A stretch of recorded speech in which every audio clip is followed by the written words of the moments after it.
Switching topics a little bit, I saw it just reported that the U.S. Army is going to start inviting people who were discharged for refusing the COVID vaccine to have their records cleansed of that at a time where we're trying to build back up the U.S. Army. They're struggling with recruitment drives everywhere, at a dangerous time in the world where there's all these conflicts going on.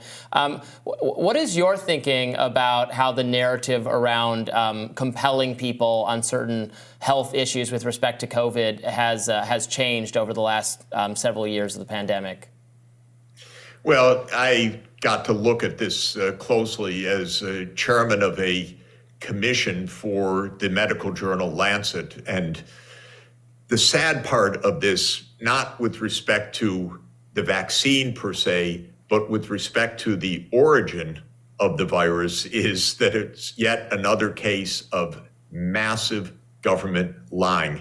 So we have since discovered from the start that what the government told us about the quote unquote natural origins of this virus were hokey and really amounting to scientific fraud, actually, because a number of scientists produced a study in March 2020, called The Proximal Origins of SARS-CoV-2, the virus that causes COVID-19, claiming that it was overwhelming evidence that it was natural. And we now know that they didn't even believe that as they were writing it, because they knew that there were so many hints that this could well have come out of a U.S. lab or out of a Chinese lab or out of a U.S.-China partnership in the research. So the problem with trusting anything is when we have secretive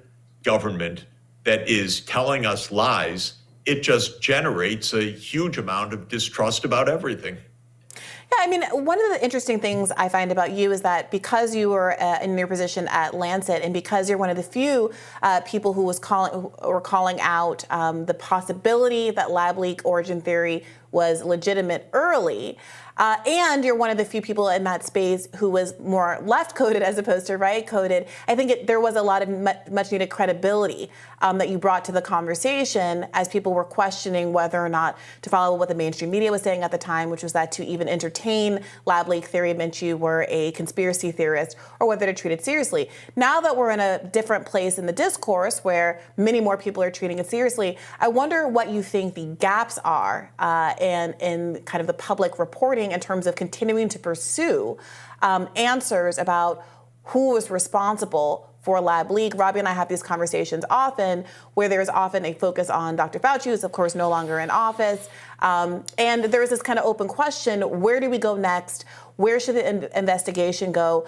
And should Democrats not be leaving this investigation largely up to the right side of the aisle? Yeah, it's interesting. I fell right into the mainstream story at the beginning because there was this important publication in Nature, which is a major scientific journal, that said overwhelming evidence it was natural. So I spent the first months explaining to my friends, all this stuff about conspiracy is coming out of a lab and so forth. There's so much hokum and political manipulation. And then I'm chair of a commission, so studying this step by step and being briefed by scientists and then watching the wonderful work of not the mainstream media, which completely neglected this, but The Intercept and U.S. Right to Know and whistleblowers who started letting us in on what was really said inside, was shocking. And at one point, I confronted one of the people on my own commission and said, show me such and such document. He said, my lawyers say I can't show you that. And I said, well, you can't be on the commission. We're a transparent commission. And I began to really see close up that there was so much lying coming out of NIH, coming out of Fauci, coming out of, unfortunately, the government protecting all of this. And now it's spilling out. But what is true to this moment, weirdly, the Democrats don't want to look. So where Congress is looking is on the House side, where there's a majority Republicans who in the House Oversight Committee are looking into this. But on the Senate side, with the Democratic majority, it is absolutely circle the wagons around Fauci, who's not even there, or around NIH, or around God knows what.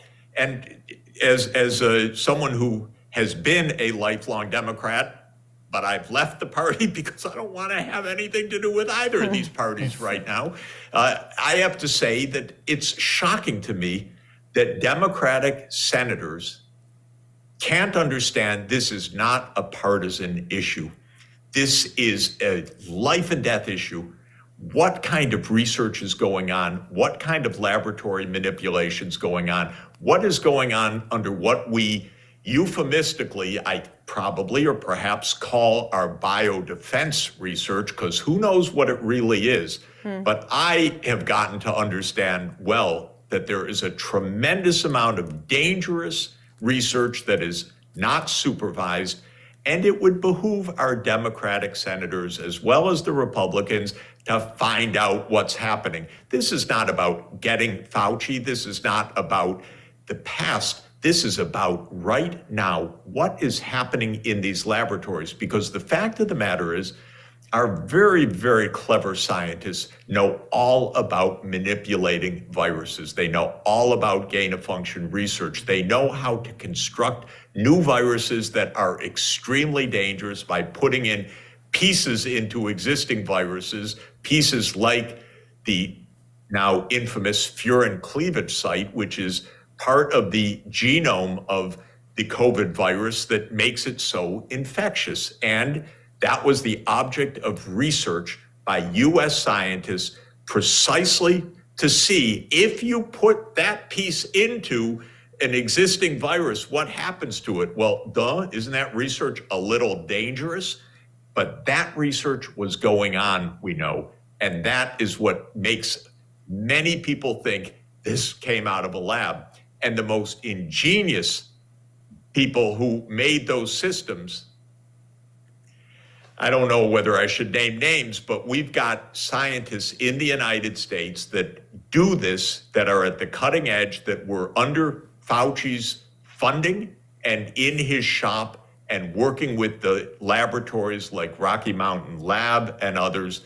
And there's just a lot of reason to open those books to scrutiny right now. And I can tell you, Senator Rand Paul has been trying on the Senate side to get some Democrats to not view this as a partisan issue, but as an urgent scientific and practical issue. And he asked me to talk to my Democratic senator friends over the years, and they will not touch this. What is going on? This is not a partisan issue. And it's a shame on the Democrats in the Senate that they will not open a proper investigation, because it's not about the past, it's about now.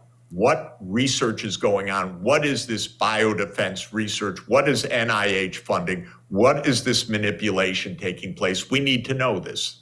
Yeah, it's one of the most important questions ever asked, how this disease that killed millions of people originated. And you're absolutely right that it need not be a partisan issue. It's not an issue, frankly, blessedly, that puts the Democratic Party or the Republican Party more in trouble if it turns out one way, except for the fact that Democrats have decided made this conscious decision to be the party that defends, I guess, health bureaucrats or shields them from accountability, which is a huge shame. And that's the stake now. But you're absolutely right that it doesn't need to be that way at all. And this should be basic accountability. And I'm glad to hear you've worked and tried to open the books. I want to know, what the Energy Department knows that led them to their conclusion. If the government has better evidence than we've been shown about the early infection of the scientists at the lab, that was something the Wall Street Journal's mentioned and others. I would love to see that intelligence. And actually, right, Congress voted to declassify it, and Biden signed it, and then we still didn't really get it.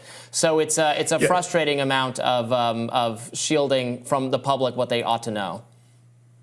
Robbie, it is so incredible that this became a partisan issue.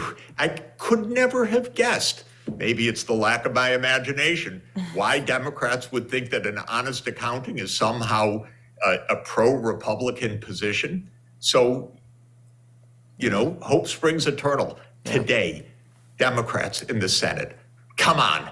We need to understand what's going on, and we need to understand what kind of dangerous research is underway, and we need to understand where this virus came from.